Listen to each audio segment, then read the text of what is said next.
Shqipëria është e bekuar me fshatra mahnitës që ruajnë shpirtin, historinë dhe bukurinë e vërtetë të vendit tonë. Nga Alpet e thepisura të veriut deri te brigjet e ndritshme të jugut, çdo fshat ka historinë, traditat dhe hijeshinë e vet unike.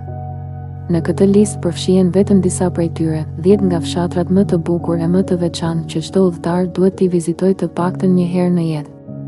Por përtej kësaj liste, Shqipëria fsheh edhe shumë perla të tjera që presin të zbulohen. Në vendin e 10, Sotira. Fshati Sotir, pjesë e bashkisë Dropull në jug të Shqipërisë, ndodhet pranë rrugës kombëtare që lidh Gjirokastrën me doganën e Kakavisë. I njohur për bukuritë e tij natyrore dhe ekologjike, Sotira ofron një peizazh të pasur me pyje, burime ujore, bimësi të rrallë dhe ajër të pastër malor. Vizitorët mund të shijojnë ecje, ciklizëm, kalorim dhe alpinizëm, si dhe të eksplorojnë monumente natyrore si Bredhi i Sotirës, Rapi i Koshovicës dhe Rrepet e Selos. Fshati ruan një arkitekturë karakteristike bizantine, me rrugica me kaldrëm dhe shtëpi prej guri. Në zonë ndodhen edhe monumente kulture të kategorisë së parë, si Kështjella e Selos dhe Kisha e Shën Thanasit. Sotira njihet për patatet e famshme, pyet me gështenja e bredha, dhe është një destinacion i qetë për kamping, fotograf dhe aktivitete natyrore gjatë gjithë vitit. Çdo 15 gusht zhvillohet festa e Shënmërisë, ndërsa në rajon mbahen edhe aktivitete kulturore si ditët evropiane të trashëgimisë dhe festivali Polifonia Shqiptare në UNESCO. Pavarësisht mungesës së infrastrukturës turistike, Sotira mbetet një perlë e fshehur e natyrës shqiptare që të lidh drejt për drejt me qetësinë dhe thjeshtësinë e jetës rurale. Në vendin e 9, Zvërneci. Ishulli i Zvërnecit, një nga mrekullitë më magjike të jugut të Shqipërisë, ndodhet në zemër të lagunës së Nartës, vetëm pak kilometra larg Vlorës. Ai lidhet me tokën përmes një ure druri të gjatë, që duket sikur noton mbi ujë, duke krijuar ndjesinë se po ecën mes lagunës, një përvojë që çdo vizitor e kujton gjatë. I rrethuar nga natyrë e qetë dhe plazhe të bukura, Ishulli është destinacion ideal për një vizitë të shkurtër, fotomahnitëse dhe çaste paqeje larg shurmës së qytetit. Pas ndalimit të gjuetisë në vitin 2014, Zvërneci është kthyer në parajsë për shpendët, ku mund të shihen pelikan, rosa të egra dhe madje pelikani dalmat, një specie e rrallë. Në qendër të ishullit ngrihet manastiri i Shënmërisë, një ndërtesë bizantine e shekullit të 13, e rrethuar nga pyje të dendura. Muret prej guri dhe çatia me harqe e bëjnë të duket si i ngrirë në kohë, ndërsa brenda ruhen afreske të vjetra bizantine me ngjyra të ngrohta dhe atmosferë shpirtërore që të mbush me qetësi. Gjatë diktaturës, manastiri u braktis dhe u mbyll për shkak të ndalimit të fesë, por më pas u restaurua dhe u rihap, duke u kthyer në një qendër të rëndësishme fetare e kulturore për rajonin e Vlorës. Çdo vit, më 14 dhe 15 gusht, zhvillohet festa e fjetjes së Shënmërisë, ku qindra pelegrin kalojnë natën në ishull mes lutjesh, këngësh dhe vallëve tradicionale.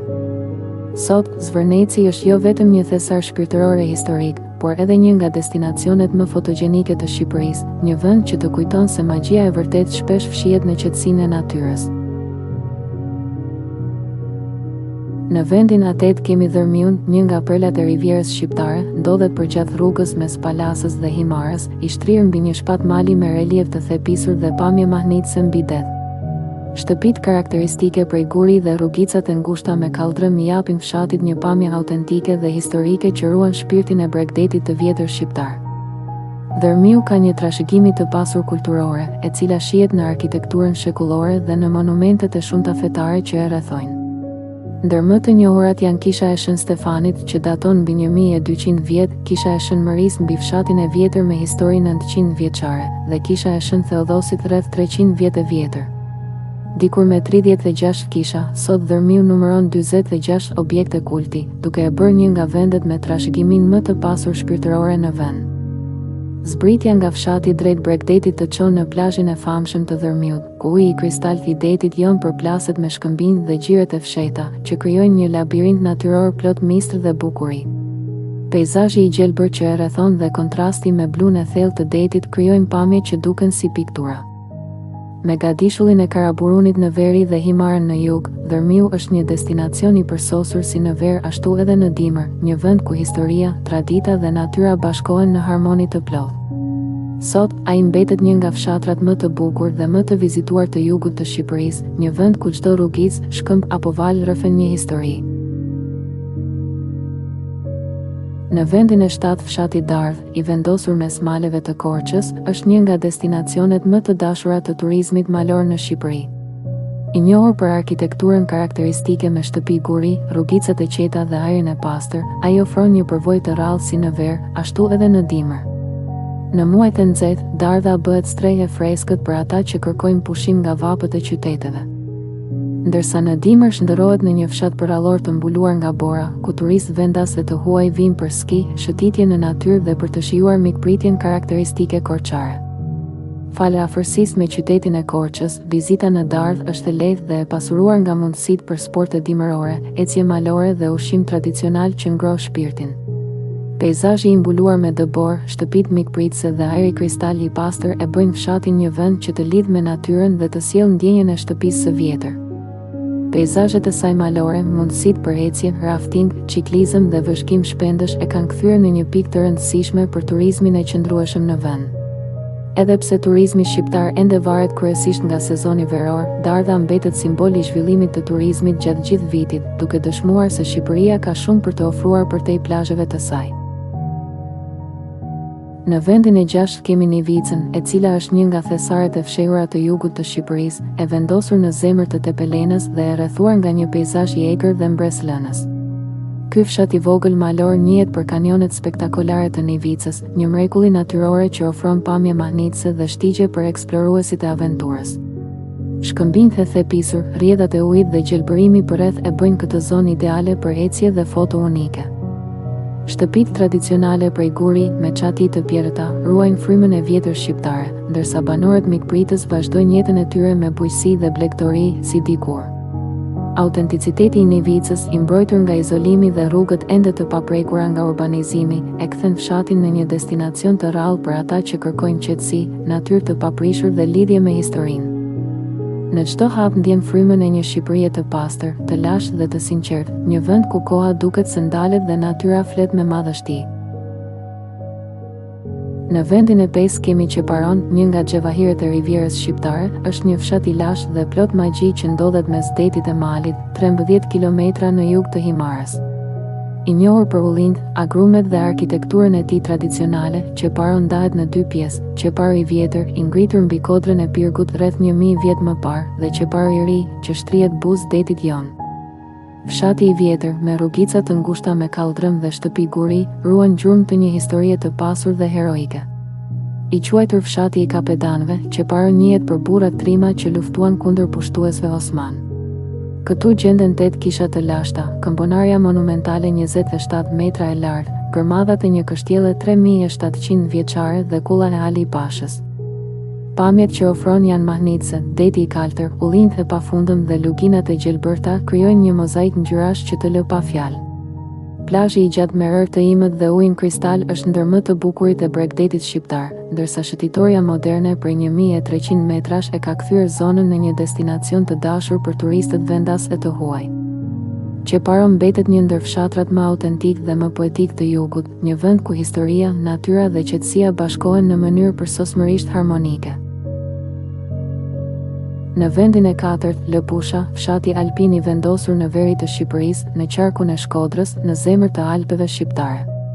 I rrethuar nga male madhështore, pyje të dendura dhe lumenj të kthjellët, ky fshat është një parajs për dashamirësit e natyrës, ecjeve malore dhe aventurës në ajër të pastër.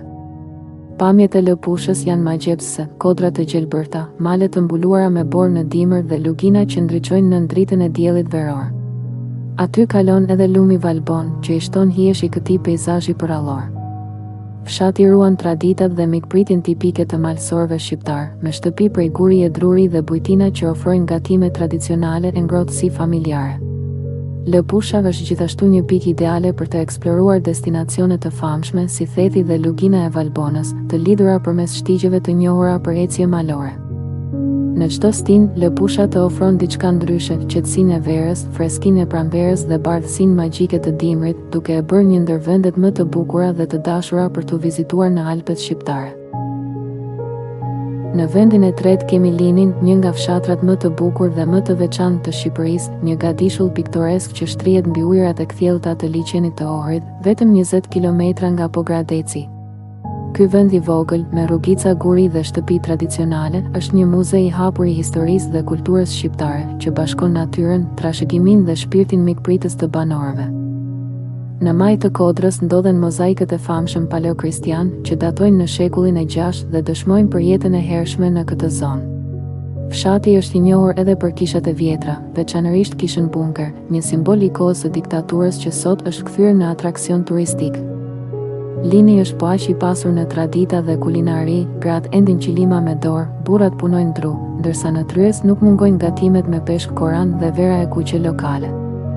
Me ujëra kristal, plazhe të qeta dhe pamje që të lënë pa frym, Lini është një destinacion që të çon në një botë tjetër, aty ku historia, natyra dhe qetësia bashkohen në mënyrën më magjike të mundshme. Në vendin e dytë kemi Voskopojen. Një fshat malor i vendosur lart në juglindje të Shqipërisë, dikur një qendër e lullëzuar tregtare dhe kulturore që rivalizonte qytetet më të mëdha të Ballkanit. Fshati është i njohur për kishat bizantine të mrekullueshme, si manastiri i Shën Gjon Pagëzorit, kisha e Shën Mërisë, kisha e Shën Athanasit dhe kisha e Shën Nikollës, të gjitha të zbukuruara me afreske shumë ngjyrëshe dhe muralet e David Selenicës. Rrugicat me kaldrëm dhe shtëpitë tradicionale në shpatet e kodrave ruajnë origjinalitetin dhe atmosferën e së kaluarës. Voskopoja ofron një përzierje të veçantë të natyrës dhe historisë. Pyjet e dendura dhe majat e larta rreth fshatit e bëjnë atë një destinacion të preferuar për ecje në natyrë dhe sporte dimërore, për ata që kërkojnë qetësi dhe peizazhe mahnitse. Historia e fshatit është e pasur. Nga shekulli i 18, ai ishte një nga qytetet më të mëdha dhe më të rëndësishme të Ballkanit, me zanate të zhvilluara, shkolla, kisha dhe një komunitet arumën të trashëguar.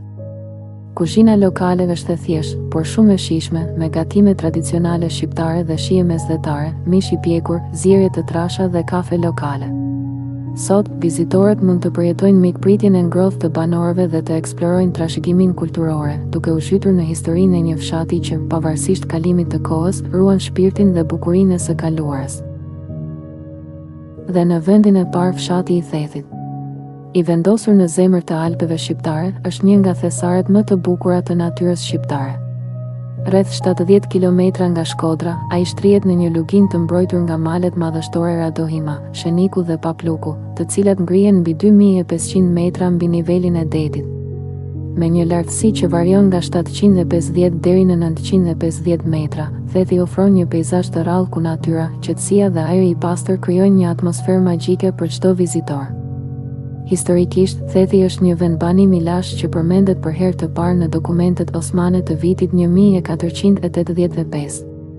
I lidhur ngushtë me historinë e Dukagjinit dhe me tradita që kanë mbjetuar prej shekujsh, fshati ka ruajtur tiparet e tij autentike me shtëpi guri, kulla karakteristike dhe rrugë të vjetra që tregojnë jetën e hershme të banorëve. Sot, Thethi është një nga destinacionet më të preferuara të turizmit malor në Shqipëri. Pas shpalljes park kombëtar në vitin 1976, zona u bë një qendër e rëndësishme për zhvillimin e turizmit të qëndrueshëm. Vizitorët mund të shijojnë ujvarën e Thethit, mullirin e Blojës, kullën e ngujimit dhe peizazhet unike përgjatë lumit të Shalës, një përvojë që bashkon aventurën me historinë dhe qetësinë. Thethi është një destinacion për çdo stin, verës të fton në shëtitje malore dhe ujvara, ndërsa dimrit ofron një panoramë të bardhë, të qetë dhe përrallore. Kombinimi i natyrës së paprekur, mikpritjes tradicionale dhe trashëgimisë kulturore e bën këtë fshat një nga mrekullitë e vërteta të veriut shqiptar. Këta janë vetëm disa nga fshatrat më të bukur që e bëjnë Shqipërinë një vend plot magji, histori dhe natyrë të paprekur. Secili prej tyre ofron diçka unike, nga ajri i freskët malor të bukuritë bregdetare dhe mikpritja e ngrohtë e banorëve. Lokacionet e tyre i gjeni në përshkrim, ndaj zgjidhni destinacionin tuaj të radhës dhe nisuni për ta zbuluar vetë këtë mrekulli shqiptare.